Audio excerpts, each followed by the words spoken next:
मित्रों को नमस्कार।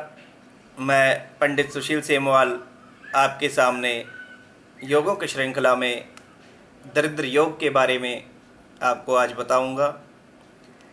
दरिद्र योग जैसा कि नाम से ही स्पष्ट है कि यह योग होने से जातक दरिद्रीपूर्ण जीवन व्यतीत करता है, धनहीन होना उसका स्वाभाविक हो जाता है।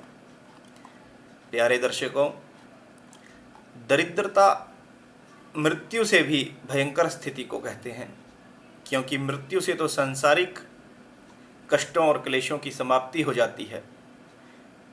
मृत्यु के पश्चात क्या होता है इसे तो कोई पूर्णतः नहीं जानता, लेकिन यह सब जानते हैं कि मृत्यु के पश्चात सांसारिक दुखों का और सांसारिक कष्टों का खात्मा हो जाता है, इनकी समाप्ति हो जाती है।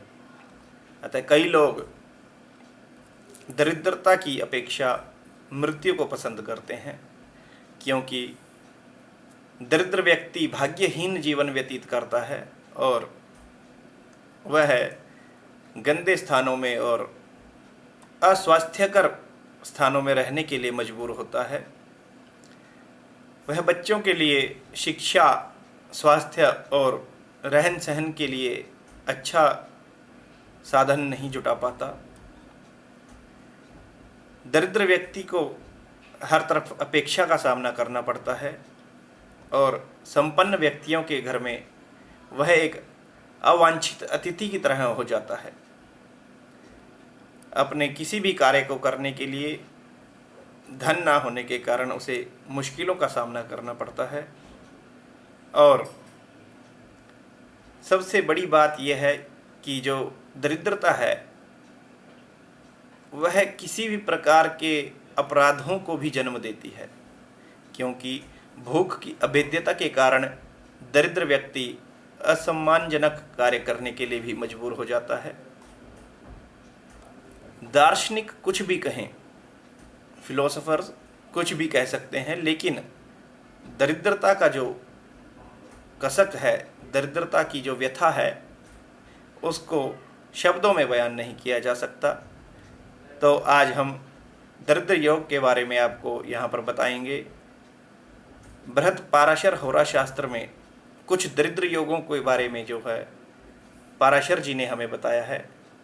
लग्नेशे वहरिफगते व्ययेशे लग्नमागते मारकेशयुते दृष्टे निर्धनो जायते नरः। कहते लग्न भाव का स्वामी यदि द्वादश भाव में स्थित हो और द्वादश भाव का स्वामी लग्न भाव में स्थित हो, अर्थात इन दोनों भावों का परिवर्तन योग यहाँ पर बनता हो, और मारकेश युते दृष्टि, मारकेश अर्थात द्वितीय तथा सप्तम भाव के स्वामी की इन पर दृष्टि हो या इनके साथ युति हो, तो जातक निर्धन होता है। दूसरे योग में पाराशर जी कहते हैं लग्नेशे षष्ठ भावस्ते षष्ठेशे लग्नमागते मारकेश युते दृष्टे धनहीनः प्रजायते। कहते यदि लग्न भाव का स्वामी छठे भाव में स्थित हो और छठे भाव का स्वामी लग्न भाव में स्थित हो, और लग्न का और छठे भाव का परिवर्तन योग यहाँ पर बताया गया है, यहाँ पर हो, और मारकेश युते दृष्टे सप्तम और द्वितीय भाव में से किसी भी भाव के स्वामी की इन पर दृष्टि हो या इनके साथ युति हो, तो जातक निश्चित ही धनहीन होता है। तीसरे योग में यहाँ पर कहा गया है लग्नेन्दु केतु संयुक्तो लग्न पे निधनम गते मारकेश युते दृष्टे जातो व निर्धनो भवेत्। अर्थात लग्न या चंद्रमा केतु से संयुक्त हो, लग्न या चंद्रमा केतु से संयुक्त हो तथा लग्नेश जो लग्न भाव का स्वामी है वह अष्टम में मार्केश अर्थात द्वितीय या सप्तम भाव के स्वामी से युक्त अथवा दृष्ट हो, तो मनुष्य निश्चित ही निर्धन होता है।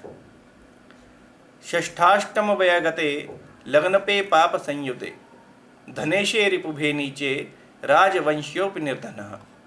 अर्थात लग्नेश यदि 6, 8, 12 भाव में हो, छठे 8वें 12वें भाव को त्रिक भाव कहा जाता है, यदि लग्न का स्वामी इन भावों में हो तथा पाप ग्रहों से युक्त हो, पाप ग्रह इसके साथ में हो तथा इसके साथ ही जो द्वितीय भाव है धन भाव का स्वामी शत्रु क्षेत्री या नीचगत हो जाए, नीच राशि का हो जाए, तो व्यक्ति राजकुल में उत्पन्न होने पर भी निर्धन हो जाता है।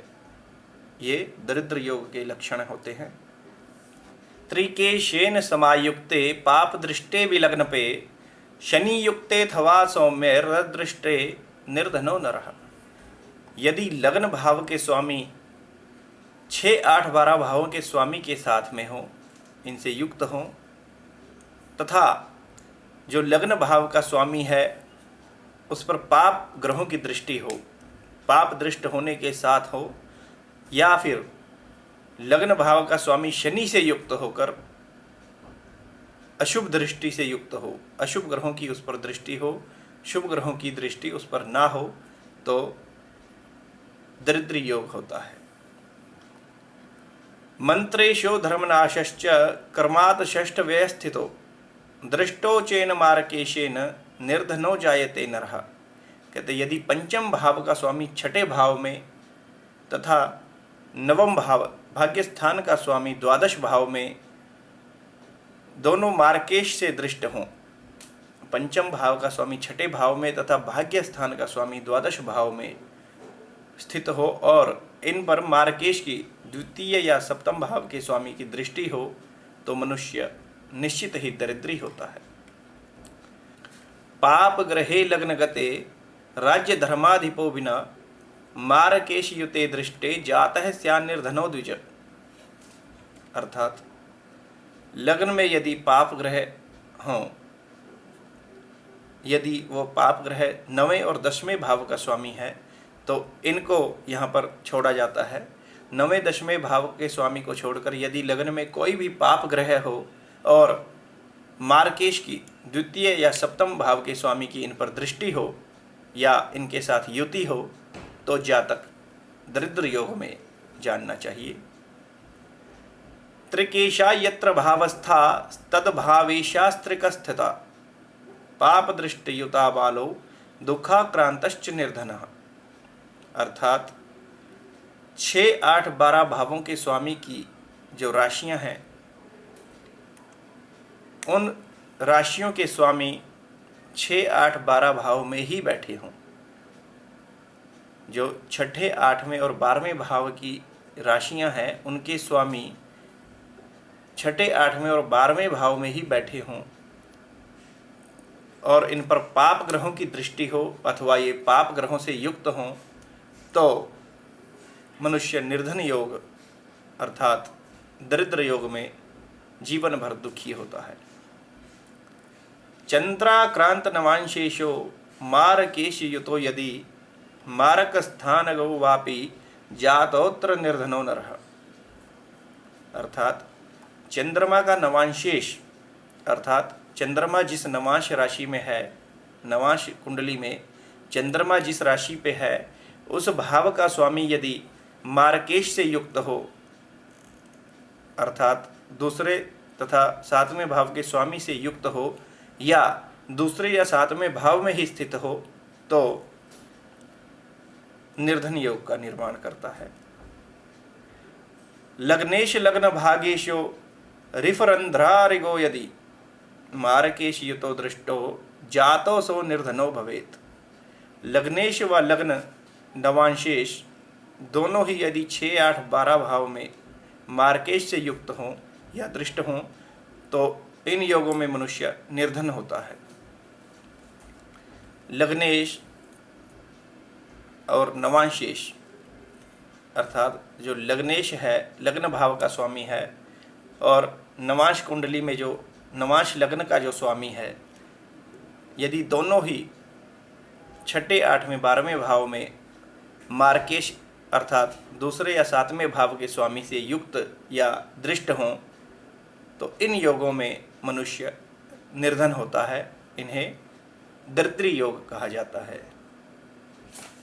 अगले वीडियो में हम आपको बताएंगे कि कौन से भाव का कौन सा स्वामी होता है, कौन सी राशि का कौन सा स्वामी होता है और कौन सा ग्रह कौन कौन से स्थानों पर दृष्टि रखता है, क्योंकि कई दर्शकों ने हमें संदेश भेजा है कि जब हम यहाँ पर इस भाव का स्वामी इस भाव में हो कहते हैं तो उनको यह स्पष्ट नहीं हो पाता है कि कौन से ग्रह की स्थिति हम बता रहे हैं, कि इस भाव का स्वामी कौन सा होगा। तो अगले वीडियो में हम भावेशों के बारे में जानकारी देंगे तथा ग्रहों की दृष्टियों के बारे में जानकारी देंगे। धन्यवाद। प्रिय दर्शकों, ये कुछ दरिद्र योग के लक्षण थे जो बृहत पाराशर होरा शास्त्र में महर्षि पाराशर जी द्वारा बताए गए हैं।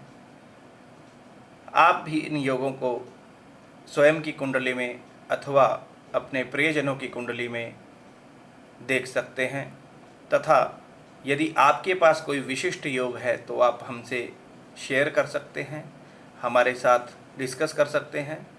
यदि किसी योग पर आप वीडियो बनवाना चाहते हैं तो आप हमें बता सकते हैं, कमेंट कर सकते हैं। हमारे चैनल को सब्सक्राइब कीजिए।